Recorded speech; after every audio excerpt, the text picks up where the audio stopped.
Welcome to the channel. Today I'm going to dive into a topic that touches everyone, which is happiness. What if I told you that true happiness isn't just a distant dream, but something you can actively create in your life? Stick around to discover life-changing tips on how to actually find true happiness. Get ready to reclaim your life, discover inspiring stories, practical tools, and the path to true happiness. This is Reclaim Your Life with Irina. Let's begin the journey. Hey, my name is Irina, and in this video, we're going to explore how to find true happiness. Let's break down common misconceptions and learn practical steps to cultivate lasting joy. So let's address first some common misconceptions. Oftentimes, we think that happiness is a constant state, or it is tied to money, or something to be found outside of ourselves. But true happiness is more complex and deeply personal. First misconception is that happiness is constant. In fact, happiness it fluctuates. Life has ups and downs, and understanding this can help manage expectations and reduce frustration. It is not all the time unicorns and rainbows, but it is your ability to handle challenges and things that come up in your life. Second misconception is that money equals happiness. It is true that financial stability can reduce stress.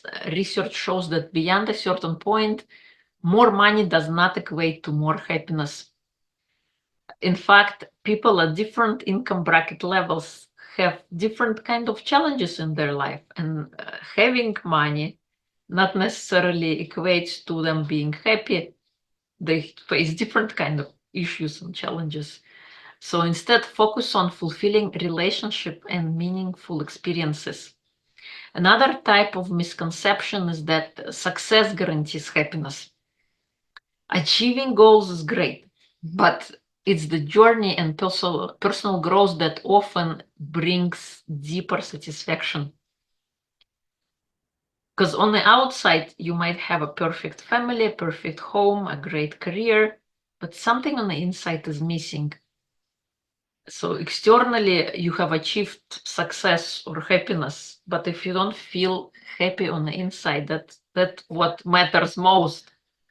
Another great misconception is when we place responsibility for being happy onto other people, we expect them to make us happy. We expect them to read our mind, which is silly, and be able to understand how we are feeling. And when we create these expectations, we're constantly going to be disappointed, frustrated, and angry because the people did not live up to our expectations. Wouldn't it be better to be happy from the inside? Because it is in your hands. You have the power to create happiness for yourself. So let's dive in. What are some of the practical steps to true happiness? These strategies are backed by science and can make a real difference. First one is cultivating gratitude, and this is so crucial, especially if you feel like nothing is working out, everything is falling apart. Finding things that are working in your life and focusing on them suddenly will open your mind to possibilities. There are more and more things that are working that you are not paying attention to. Sometimes you take things for granted. The fact that you woke up this morning, or the fact that you are watching this video or listening, if you're listening to the podcast audio, the fact that you're able to hear, the fact that you're able to see and breathe and walk and take steps, we should be grateful for those things. We only start appreciating something once we lose it. I have dislocated my knee back in 2021, and ever since that time, every day I walk, I thank my knees for working, for supporting me. It's something silly. It's just an act of walking, and that is so kind of basic, but it's something that you only start to appreciate once you lose it. So appreciate the things that are working in your life already. And here's a great way to practice it: simply having a gratitude journal next to where you sleep.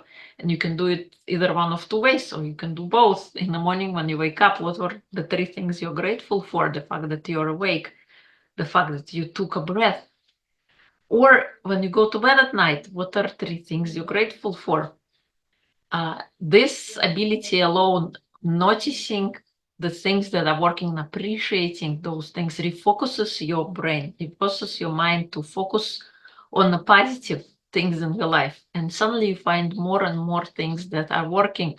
In fact, I did a whole video on gratitude. I'm going to link it up here or over here. You can check it out. Another great component of discovering happiness is fostering positive relationships. And currently, if you don't have those supportive circle of friends, circle of acquaintances, family, it is time to create those circles, to create those supportive relationships in your life, because they are crucial for happiness. I'm going to give you this simple comparison. Imagine you're a cucumber and I'm going to put you in a jar of pickle juice and leave you there for 2-3 days and then put it in the fridge. And what's gonna happen in 2 to 3 days? That cucumber is gonna turn into a pickle. That same thing happens to us, to humans, when we are in an environment, whether supportive or unsupportive. If it's unsupportive environment, you're gonna start to develop cracks in your foundation. You're going to absorb other people's beliefs and values, how they see the world, and it's gonna cause a crack in your foundation. Just like a good house cannot stand if the foundation is unstable, you are, as a person, need to have great foundation, great roots, community that supports you, uplifts you, sees more in you than you see in yourself, who is invested in you achieving your greatness. You gotta find those type of circles in your life, type of relationships that allow you to thrive, that allow you to grow. Another component of finding that happiness is practicing mindfulness and meditation. I talk about meditation as if it is inner shower of the mind. In the morning when we wake up, we want to feel fresh, we want to feel energetic. And it's all great. You want your body to feel great, but what about your mind? Who is going to do some brainwashing over there? And meditation allows you to do just that, this kind of washing your brain. Setting great intention in the morning allows you to be more resilient to stress, allows you to be more present in your life, and opens up a possibility for you to be more calm, more responsive as opposed to reactive.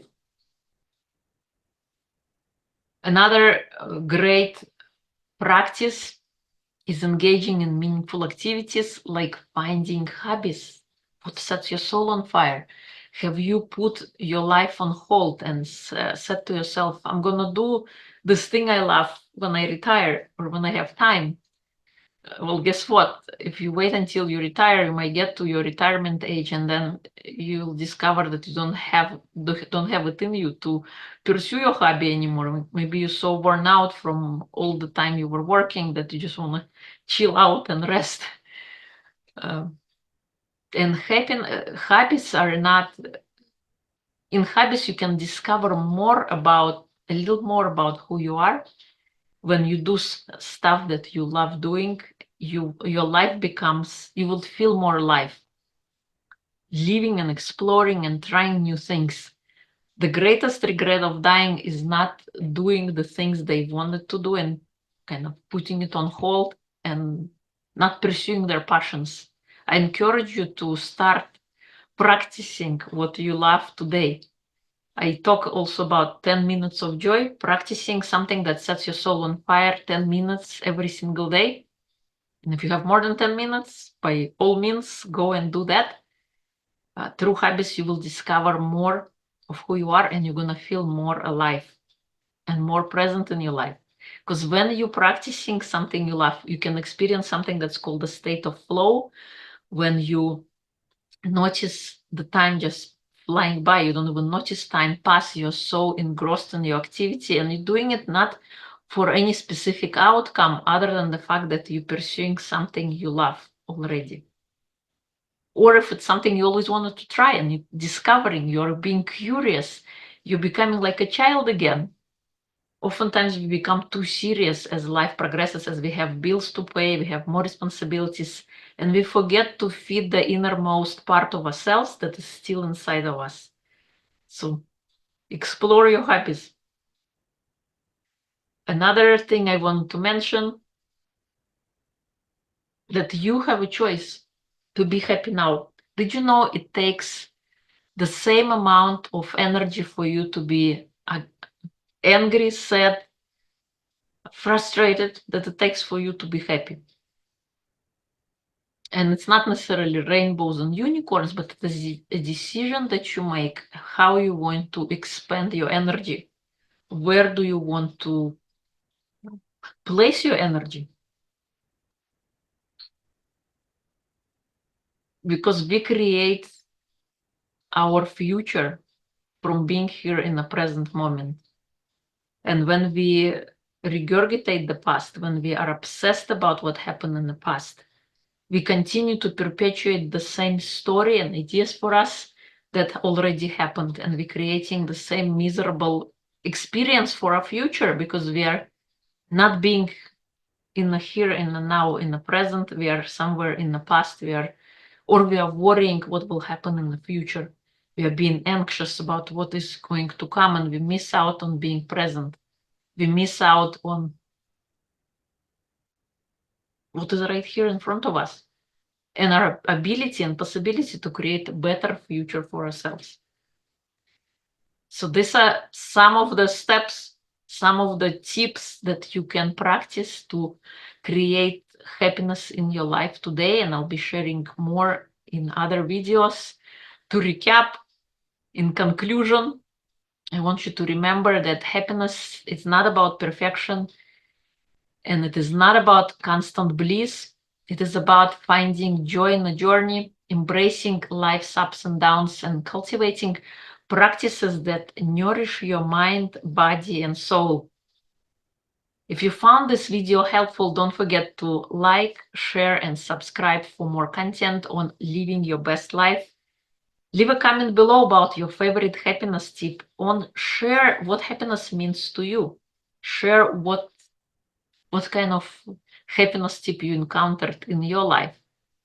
Thank you for watching and see you next time. Remember, your happiness journey starts now.